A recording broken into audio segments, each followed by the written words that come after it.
Hi, I'm Bill O'Reilly. Thanks for watching us tonight. Is Hillary Clinton the new Barack Obama in the eyes of the national media? That is the subject of this evening's Talking Points memo. As you may know, I spend a lot of time analyzing media coverage of the political scene in this country.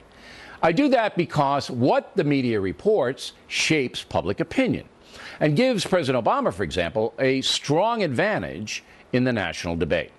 Not since John Kennedy has a president received such soft coverage by the national press, and now they're even admitting it.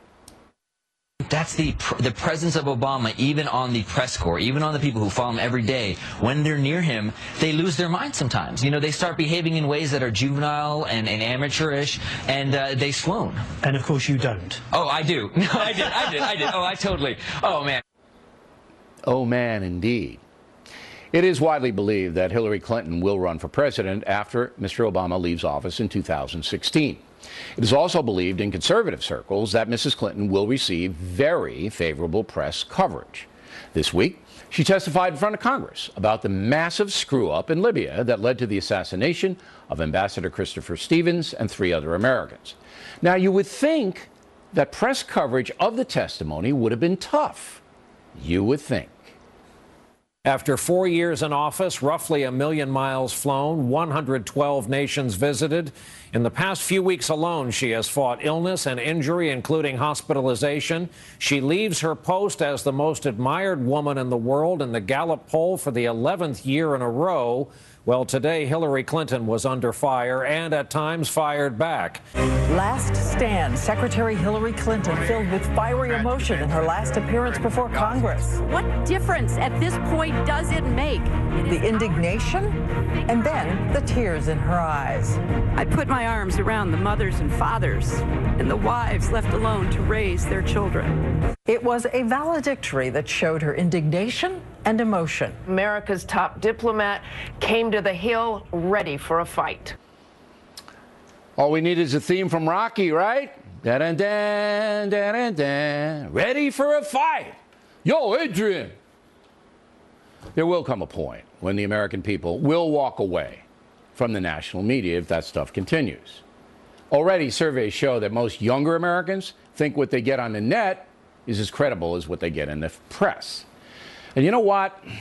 Those young people aren't far off. The national media absolutely in the tank for liberal causes. We the people, not getting a straight story. And that's the memo. Now for the top story tonight, let's bring in our media analyst, Bernie Goldberg, joins us from Miami this evening. Am I being overwrought here? Am I overdoing this, Bernie? I wish you were, but I'm afraid you're not. Let's put this into perspective, because this isn't happening in a vacuum with Hillary Clinton. 4 years ago, the so-called mainstream media fell in love with Barack Obama, and they've been slobbering over him ever since. And it was because he was a historic figure. He wasn't Mondale, he wasn't Dukakis, he wasn't Gore, he wasn't Kerry.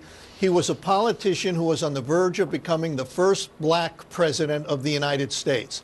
And a lot of journalists who were too young to cover the civil rights stories of the 60s, they weren't going to miss out on helping to shape history twice. So they covered him the way they covered him, you know, by slobbering all over him. Now we have Hillary Clinton, who is another potential historic figure. She could be the first woman president of the United States. And this week, after those hearings, the media began slobbering in earnest. And it will continue, and it will ratchet up when she announces that she's running for president of the United States. And you know what, Bill?